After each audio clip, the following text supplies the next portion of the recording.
नमस्कार।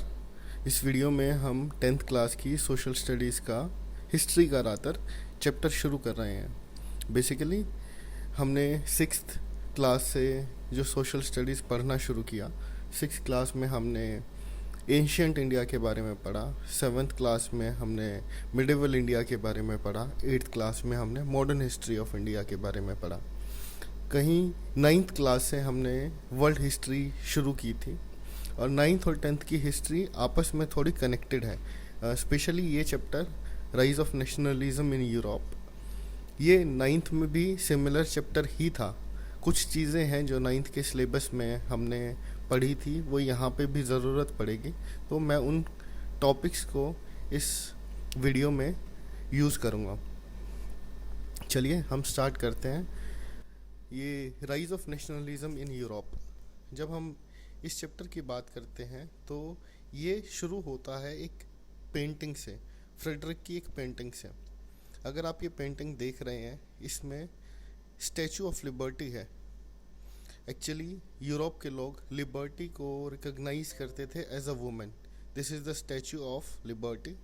इसके अगर एक हाथ में आप देखेंगे तो मशाल है, एक हाथ में देखेंगे तो है चार्टर ऑफ राइट्स। इसमें फ्रेडरिक ने कोशिश की है कि आपको उस वक्त फ्रेंच रेवोल्यूशन में लोग लिबर्टी की तरफ कैसे बढ़ रहे थे उसको पिक्चराइज करने के। अगर आप देखेंगे, सबसे पहले स्टैचू ऑफ लिबर्टी के जो सबसे आगे खड़े हैं वो है अमेरिकन्स, बिकॉज जब ये पेंटिंग बनाई गई थी उस वक्त यूनाइटेड स्टेट्स ऑफ अमेरिका में ऑलरेडी ये रेवोल्यूशन आ चुका था। They already moved towards liberty. Next जो उस तरफ बढ़ रहा था फ्रांस, उसके पीछे जर्मनी और उसके पीछे यूरोप के सारे देश। अगर आप नीचे ज़मीन पर देखेंगे तो कुछ टुकड़े गिरे हुए हैं। वो टुकड़े कुछ नहीं हैं बल्कि एब्सोलूट गवर्नमेंट के आप इसको बोल सकते हैं कि जो एब्सोलूट गवर्नमेंट है उसके अवशेष हैं। यानी कि कहीं ना कहीं लोग एब्सोल्यूशनिस्ट गवर्नमेंट के को नाकार चुके हैं and they are moving towards a democratic government, they are moving towards a republic government. अगर आप देखेंगे नीचे ज़मीन पर टुकड़े एब्सोल्यूशनिस्ट गवर्नमेंट के, तो सबसे पहले जो बात आती है, व्हाट इज़ एब्सोल्यूटिस्ट।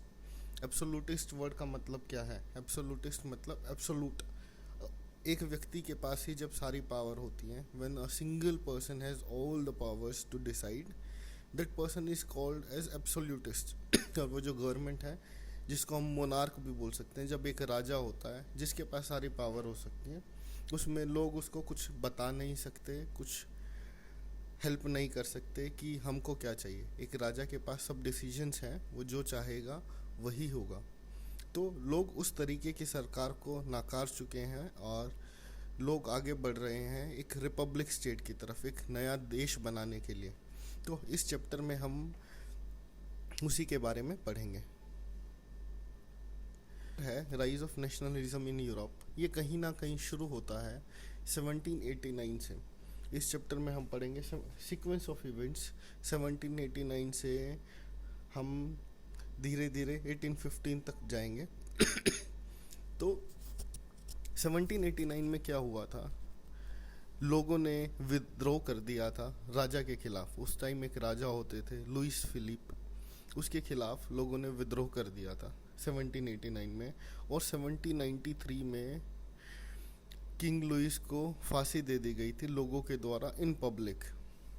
तो इस चैप्टर में हम समझेंगे कि ऐसा 4 साल में क्या हुआ, लोगों ने ऐसा क्या देखा कि उन्होंने, जो राजा उनके पिछले 15-20 साल से फ्रांस पे राज कर रहा था, उसको अचानक से 4 साल में ऐसा क्या हुआ कि लोगों ने उसको फांसी पर लटका दिया। और फांसी पर लटकाने के बाद यूरोप में क्या क्या हुआ, लोगों ने किस तरीके से एक नया कॉन्स्टिट्यूशन लिखा, उस कॉन्स्टिट्यूशन पे लिखने के बाद क्या क्या चेंजेस आए, लोगों की सोच कैसे कैसे बदली, वही चीज़ हम पढ़ेंगे। ये चैप्टर इम्पोर्टेंट इसलिए है क्योंकि इस रेवोल्यूशन में जो आइडियाज़ जनरेट हुए थे, वो आइडियाज़ कहीं ना कहीं पूरे यूरोप में और धीरे धीरे पूरे वर्ल्ड में सर्कुलेट हुए। तो इस 1789 से 1815 का जो फ्रेंच रिवॉल्यूशन है उसको हमने 4 फेजेस में डिवाइड किया है। एक है मॉडरेट फेस। मॉडरेट फेस वो जहाँ पे लोगों के बीच में विद्रोह फैला, लोग राजा के खिलाफ हुए और उन्होंने बोला कि हम राजा की शक्तियों को कम करेंगे और अपना एक कॉन्स्टिट्यूशन लिखेंगे। नेक्स्ट फेज़ आया रेडिकल फेस 91 से 94, जहाँ पे लुइस फिलिप को फांसी दे दी गई। एक नए तरीके की डेमोक्रेटिक नहीं, रिपब्लिक गवर्नमेंट का शुरुआत हुई, which started with Maximilien Robespierre. और उसके बाद एक रीन ऑफ टेरर आया, एक वक्त आया जो हम पढ़ेंगे, which is a radical phase, जहाँ पे काफ़ी बदलाव हुए। उसके बाद 1795 से 1799 तक जो रिफॉर्म्स हुए उसके ऊपर लोगों का क्या रिस्पॉन्स रहा। इस्टेब्लिशमेंट ऑफ डायरेक्टरी, फिर रिफॉर्म्स के चलते कुछ और नए तरीके से चेंजेस किए गए इन फॉर्मेशन ऑफ गवर्नमेंट। और नेक्स्ट आया नेपोलियनिक फेस, जब वापस से नेपोलियन बोनापार्ट ने he again becomes the king of France. तो इस तरीके से एक रेवोल्यूशन का फेज था जिसको हम स्टेप बाय स्टेप डिस्कस करेंगे।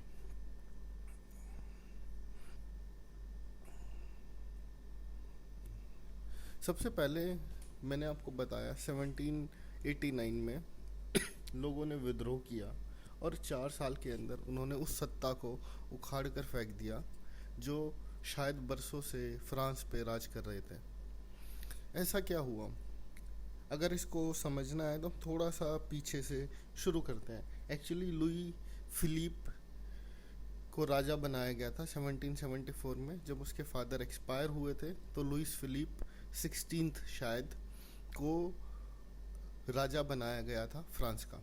लेकिन जब वो राजा बने उस वक्त फ्रांस की सिचुएशन क्या थी, पॉपुलेशन काफ़ी स्पीड से बढ़ रही थी। फ्रांस ऑलरेडी वॉर्स में इंगेज था ब्रिटेन के साथ और बाकी कुछ और देशों के साथ, जिसकी वजह से फ्रांस को एक बड़ी आर्मी मेंटेन करनी पड़ रही थी, जिसकी वजह से फ्रांस का बजट का एक मेजर हिस्सा लड़ाइयों में जा रहा था। तीसरा, टैक्स पे करने वाले लोग काफ़ी कम थे।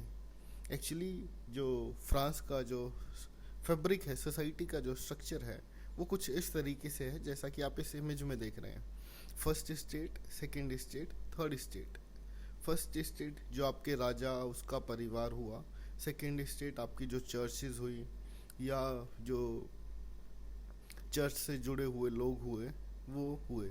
थर्ड स्टेट में आपके मिडिल क्लास लोग, किसान, मजदूर, लेबर या मिडिल क्लास जो व्यापारी हैं, जो वकील हैं, जो इस तरीके के लोग हैं, जो प्रोफेशनल्स हैं, उनको डाला गया थर्ड स्टेट में। अब प्रॉब्लम क्या थी, ना तो फर्स्ट स्टेट कोई टैक्स पे करता था ना सेकंड स्टेट कोई टैक्स पे करता था, ओनली थर्ड स्टेट ही था जो टैक्स पे करता था।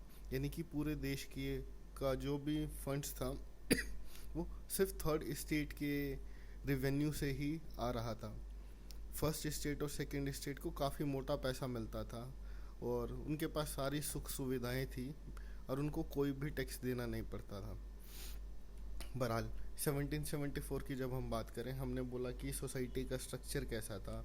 1774 में हमने देखा कि टैक्स देने वाली सिर्फ एक ही क्लास थी और धीरे धीरे ये जो मिडिल क्लास कैटेगरी के लोग हैं वो बढ़ रहे थे, because they are getting good education. लेकिन पॉपुलेशन बढ़ने के साथ क्या हो रहा था कि लोग तो बढ़ रहे थे लेकिन प्रोडक्शन नहीं बढ़ रही थी। प्रोडक्शन क्यों नहीं बढ़ रही थी, यानी कि जितनी ज़रूरतें थी लोगों की वो पूरी नहीं हो पा रही थी, क्योंकि पॉपुलेशन एकदम से बढ़ रही थी और जो सामान की प्रोडक्शन है वो उतने की उतनी ही थी। This obviously will lead to civil unrest.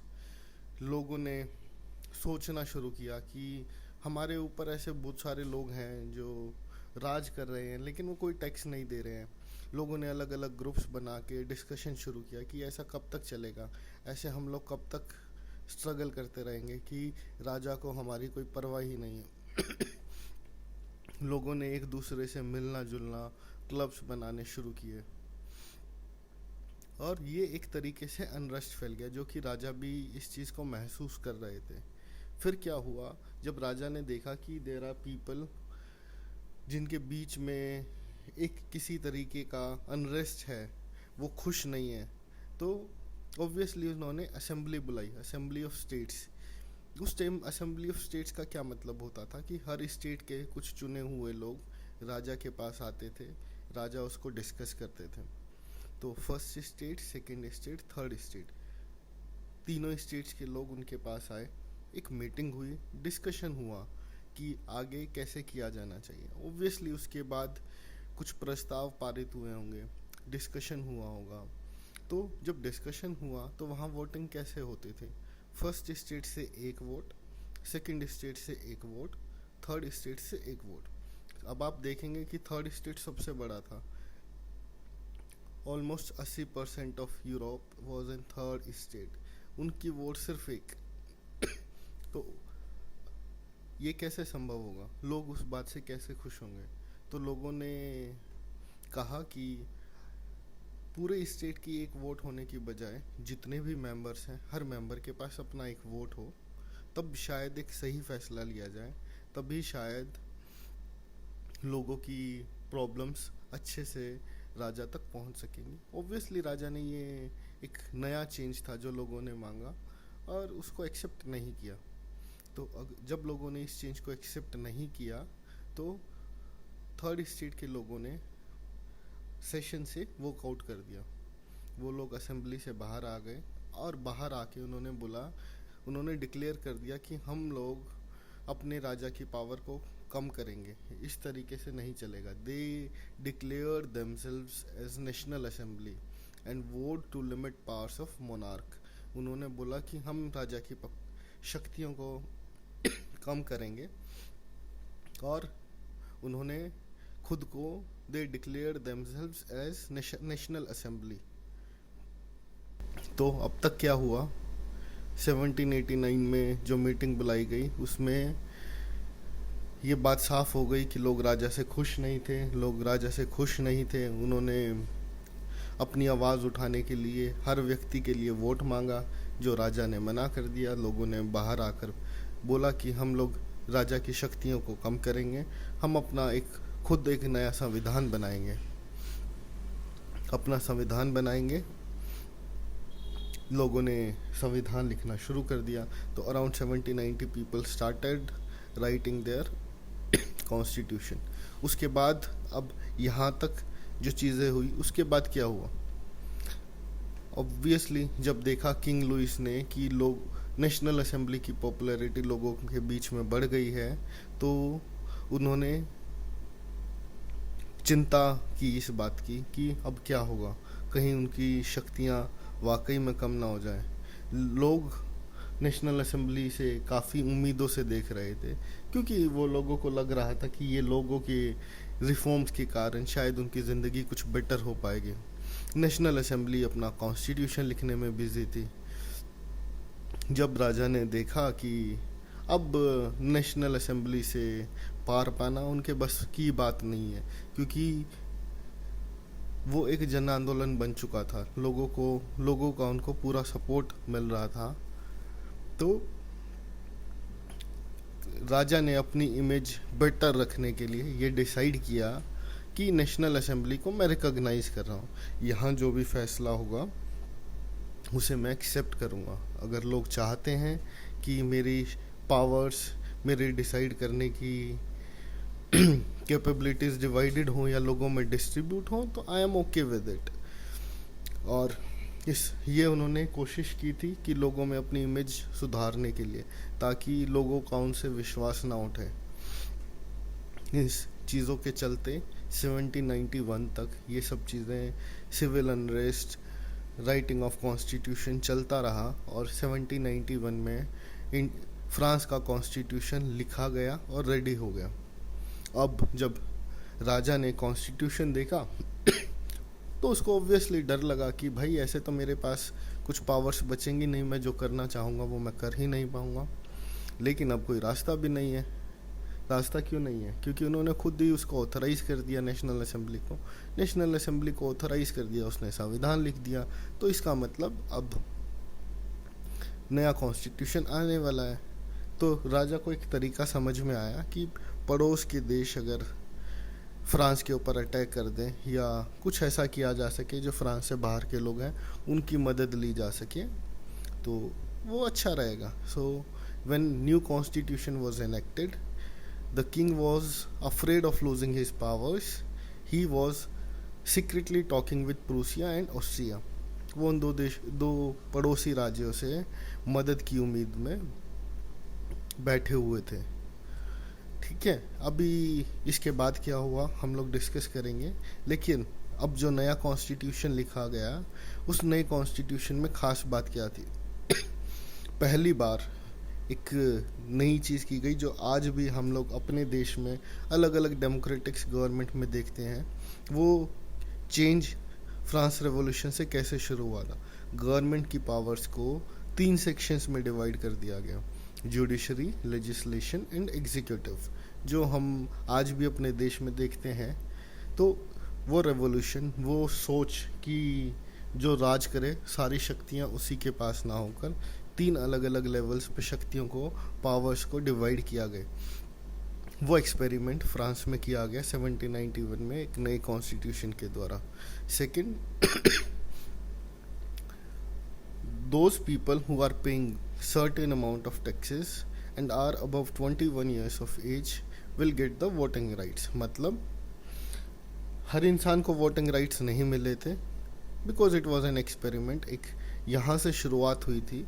यहाँ पे अभी कुछ लोग जो टैक्स पे कर रहे थे, एक सर्टेन अमाउंट ऑफ टैक्स, और जिनकी उम्र 21 साल से ऊपर थी, उनको वोटिंग राइट्स मिले.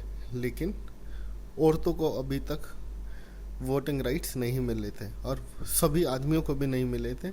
Only those who are above 21 years of age get the voting rights. नया कॉन्स्टिट्यूशन आ गया. उसके बाद नेशनल असेंबली ने जब देखा कि राजा ने ऐसा कोई षड्यंत्र रच रहा है ऑस्ट्रिया के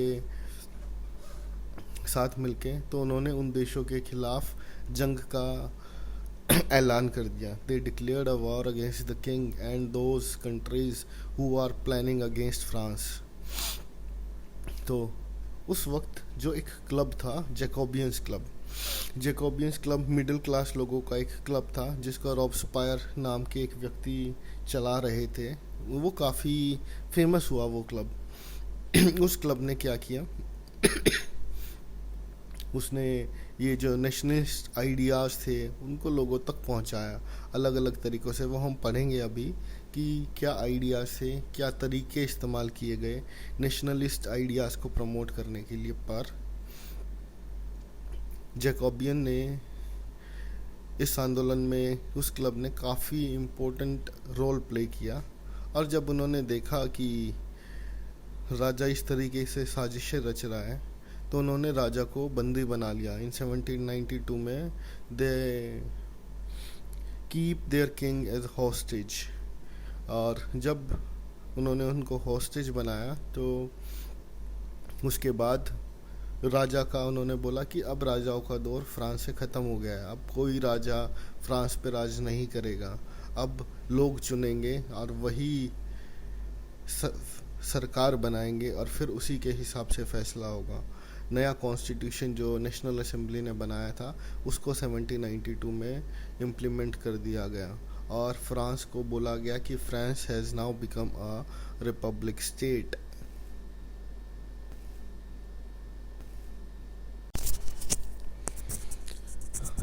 तो 1789 से जो रेवोल्यूशन शुरू हुआ था, 1792 में हमने देखा कि राजा को बंदी बना लिया गया, मोनार्की को ख़त्म कर दिया गया और फ्रांस एक रिपब्लिक स्टेट बना.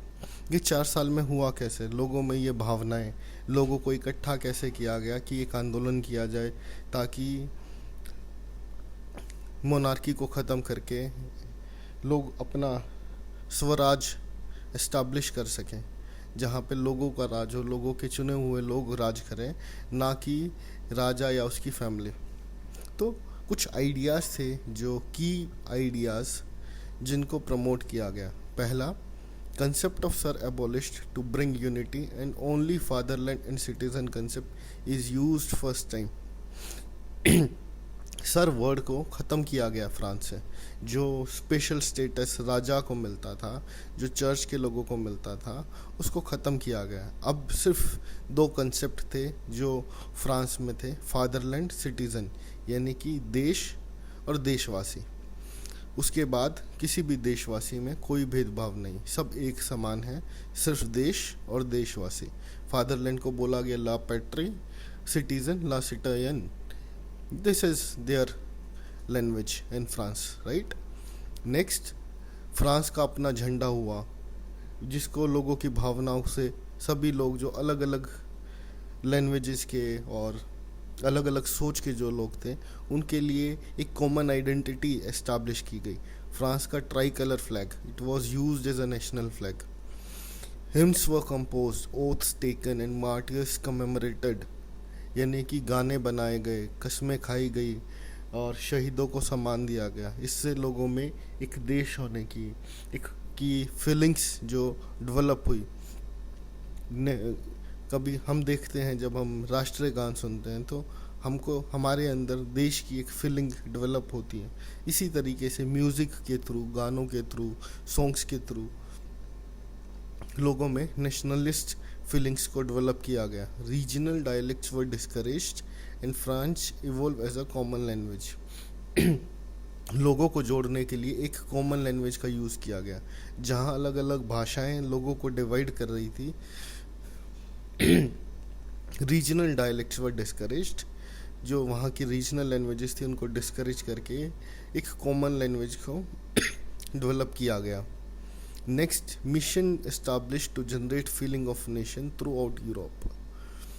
एक मिशन के तरीके से इसको चलाया गया और लोगों में ये भावना डेवलप की गई कि France will lead in Europe to bring the feelings of nation, कि यूरोप में जो बदलाव का दौर शुरू होगा वो फ्रांस से ही शुरू होगा। हमको कुछ इस तरीके के आइडियाज़ डेवलप करने हैं जिसको पूरे यूरोप में इम्प्लीमेंट किया जा सके। यानी कि फ्रांस के लोगों ने कसम खाई थी कि पूरे यूरोप में इस तरीके की सोसाइटी बनाई जाएगी which will act as a role model for complete Europe.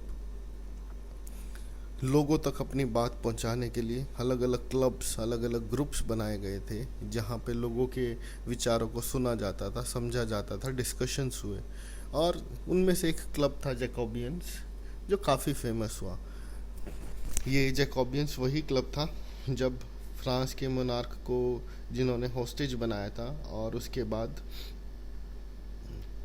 उनको हॉस्टेज बनाने के बाद जैकोबियंस के ही लीडर ने सत्ता को संभाला था। तो 1792 में जब हमने देखा 1789 से शुरू हो के कि मोनार्की ख़त्म हो गई, उसके बाद France become a republic state. ये सब हुआ 1789 से लेके 1793 तक। अब 1793 में रॉब्सपियर जैकोबियंस ने रूल करना शुरू किया। अब उसके बाद क्या हुआ, ये भी एक अलग ही चीज़ हुई जो लोगों ने कभी एक्सपेक्ट नहीं की थी। जैकोबियंस जैसे ही पावर में आए, उन्होंने अपने रूल्स को काफ़ी स्ट्रिक्टली इम्प्लीमेंट करना शुरू किया। उनको सिर्फ अपने विचार, अपने आइडियाज़ जो उन्होंने डिस्कस किए थे, उनको इतना स्ट्रिक्टली इम्प्लीमेंट करना शुरू किया कि उनके विरोध में जो भी आवाज़ें उठती थी उनको सीधा फांसी तक पहुंचा दिया जाता था। मैनी पीपल वर किल्ड और यू से गिलेटाइंड। ये एक अलग तरीके का डिवाइस था जो बनाया गया था लोगों को मारने के लिए।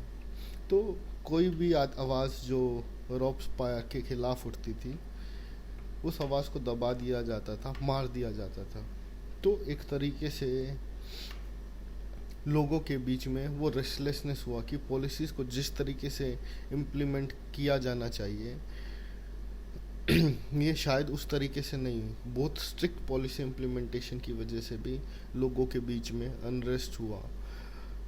एक साल के अंदर विद इन 1793 1794, एक साल में ही इसको आतंक के दौर के नाम से आज भी जाना जाता है, क्योंकि बहुत सारे लोग जिन्होंने रॉब्सपायर की पॉलिसीज़ का विरोध किया, they people all are killed. तो ऐसा हुआ कि लोगों को लगने लगा कि कुछ भी बदलाव नहीं हुआ है कि लुई फिलिप्स को हटाने के बाद जो आंदोलन हुआ उसमें जो एक साल में उसके बाद जो राज किया उसमें लोगों को कोई ख़ास सुकून नहीं मिल पाया। तो विद इन 1 ईयर अगेन 1794 में जैकोबियन रॉब्सपायर को भी लोगों ने गिलोटाइन कर दिया। अब उसके बाद क्या हुआ, जब रॉब्सपायर भी 1794 में जब लोगों ने उनको गिलोटाइन कर दिया, अब मार दिया, तो लोगों ने समझा कि जिस प्रकार का समाज वो बनाना चाहते हैं वो अभी तक बना नहीं पाए। ठीक है, राजा नहीं रहे, लेकिन अब जो व्यक्ति पावर में आया है उसके पास कुछ पावर्स इतनी ज़्यादा हैं कि वो भी उसका गलत इस्तेमाल कर सकता है। इसका मतलब जो स्ट्रक्चर हमने बनाया है उस स्ट्रक्चर में अभी और चेंजेस करना बाकी है। Need for more reforms are realised, people understand the changes are gradual process and many reforms are still required. अभी और चेंजेस लाने की ज़रूरत है। अब नई चेंजेस क्या है, concept of directory was introduced. हमने अभी तक क्या किया था, लेजिस्लेटिव, एग्जीक्यूटिव और जुडिशरी में पावर डिवाइड कर दी थी, लेकिन सिर्फ 3 सेक्शंस में ऐसा डिवाइड करना लोगों को सही नहीं लगा। लोगों को ये बात समझ में आई कि लेजिस्लेचर में एक व्यक्ति के पास सारी पावर होना ठीक नहीं है, क्योंकि अगर वो आउट ऑफ कंट्रोल चला जाता है तो वो भी काफ़ी ख़तरनाक होगा। तो the concept of directory was introduced where there were made directors in different branches. Legislature में 2 डायरेक्टर्स बनाए गए और एग्जीक्यूशन में 5 लोगों को अलग अलग डिपार्टमेंट्स का डायरेक्टर बनाया गया। तो ये नए एक्सपेरिमेंट था जो लोगों ने किया फ्रांस में, which works as a base of government which we are running right now. ये रिफॉर्म्स जो यहाँ से फ्रांस से शुरू हुए थे वही रिफॉर्म्स आज हमारे और बाकी देशों के कॉन्स्टिट्यूशन का कहीं ना कहीं हिस्सा है। इस वीडियो में हम अगर एक बार क्विकली रिवाइज करना चाहें या हम देखना चाहें तो हमने क्या पढ़ा अभी तक। हमने देखा कि 1774 में लुई फिलिप को राजा बनाया गया था। जब वो राजा बने, राजा बनने के बाद क्योंकि फ्रांस ऑलरेडी इतनी सारी वॉर्स में इंगेज था तो उनके पास जो सरकार के पास पैसा था वो काफ़ी कम था। हमने फ्रांस का स्ट्रक्चर देखा, फ्रांस का स्ट्रक्चर कैसा था, लोगों की प्रॉब्लम्स देखी कि पॉपुलेशन बढ़ रही थी जिसकी वजह से उनको जितनी रिक्वायरमेंट थी उतना खाना या बेसिक नीड्स पूरी नहीं हो पा रही थी। लोगों के बीच में अनरेस्ट बढ़ा। 1789 में उन्होंने प्रोटेस्ट किया। 1789 में मीटिंग हुई, मीटिंग ऑफ स्टेट्स, जहाँ पे उन्होंने जब वोटिंग की बात आई तो लोगों ने बोला कि स्टेट की एक वोट होने की बजाय हर मेंबर की एक वोट हो, जिसको राजा ने मना कर दिया। थर्ड स्टेट ने वॉकआउट किया। थर्ड स्टेट ने वॉकआउट करने के बाद बाहर आके डिक्लेयर किया कि they will work like a national assembly, they will write the constitution, और उस कॉन्स्टिट्यूशन के हिसाब से ही आगे देश चलेगा। लोगों के प्रेशर के कारण लुई फिलिप ने he gives the legal status to national assembly. National assembly ने कॉन्स्टिट्यूशन लिखा 1791 में। जब वो रेडी हो गया तो लुई फिलिप को टेंशन हो गई कि अगर ये नया कॉन्स्टिट्यूशन इम्प्लीमेंट हुआ तो प्रॉब्लम हो जाएगी। उन्होंने सीक्रेटली पड़ोसी देशों से मदद मांगने की कोशिश की। नेशनल असेंबली को पता चला, they declared a war against those countries and the king. उस टाइम एक फेमस क्लब हुआ था जैकोबियन, जिसने पूरा इस आंदोलन को तेज़ किया। उन्होंने राजा को होस्टेज बनाया और 1792 में राजा को पकड़कर कैद कर लिया गया। उसको they finally hanged the king. और जैकोबियन के जो लीडर थे रॉब्सपायर, ही केम इनटू गवर्नमेंट 1793 से 1794 में। रॉब्सपायर ने अपनी सरकार चलाने की कोशिश की, पर वो कुछ ज़्यादा ही स्ट्रिक्ट इम्प्लीमेंटर ऑफ पॉलिसीज़ थे। उनकी स्ट्रिक्ट पॉलिसीज़ कुछ इतनी ज़्यादा थी कि उन्होंने विरोध में किसी की आवाज़ ही नहीं सुनी। जिसने भी उनके खिलाफ़ आवाज़ उठाई उन्होंने उसको फांसी पर लटका दिया। 1 साल तक ये चला, लेकिन लोगों ने उससे परेशान होकर रॉब्सपियर को ही फांसी पर लटका दिया। 1794 में रॉब्सपियर को भी फांसी पर लटका दिया गया। 1794 में रॉब्सपियर को लटकाने के बाद लोगों को समझ में आया कि ये रिफॉर्म्स अभी एक कॉन्टीन्यूस प्रोसेस है, अभी और चेंजेस लाने और चेंजेस का आना बाकी है। 1794 में रॉब्सपियर के हैंग करने के बाद कंसेप्ट ऑफ डायरेक्टरी को इंट्रोड्यूस किया गया, यानी कि power of execution and power of legislator was further divided among peoples. उसके बाद अब जो नेक्स्ट वीडियो में हम पढ़ेंगे will be the era of Napoleon. इसके बाद फ्रांस में 1794 के बाद कैसे एक नई तरीके की शक्ति डेवलप हुई, जिसको हम बोलेंगे नेपोलियन बोनापार्ट। तो नेक्स्ट वीडियो में हम पढ़ेंगे अबाउट नेपोलियन। आई होप आपको ये सब फर्स्ट चैप्टर का जो हमने revolution of France from 1789 to 1795 तक का जो फेज़ पढ़ा आपको समझ में आया होगा। अगर आपको ये वीडियो अच्छी लगी तो प्लीज़ इसको लाइक कीजिएगा, और अगर आपके किसी फ्रेंड को भी अगर हिस्ट्री पढ़नी है या समझनी है तो आप उसके साथ भी ये वीडियो शेयर कर सकते हैं। आपको अगर ये वीडियो अच्छी नहीं लगी है या कोई कमी लगी है या आप कोई सजेशन देना चाहते हैं तो आप कमेंट में मुझे सजेशन दे सकते हैं। मैं उसके अकॉर्डिंग नेक्स्ट वीडियो में उसको इम्प्रूव करने की या चेंज करने की पूरी कोशिश करूँगा। हाँ, एक चीज़ और, आप ये channel school station please subscribe कीजिए, ताकि अगर नेक्स्ट वीडियो जब भी इस पर आए तो आपको पता चल सके। Thank you.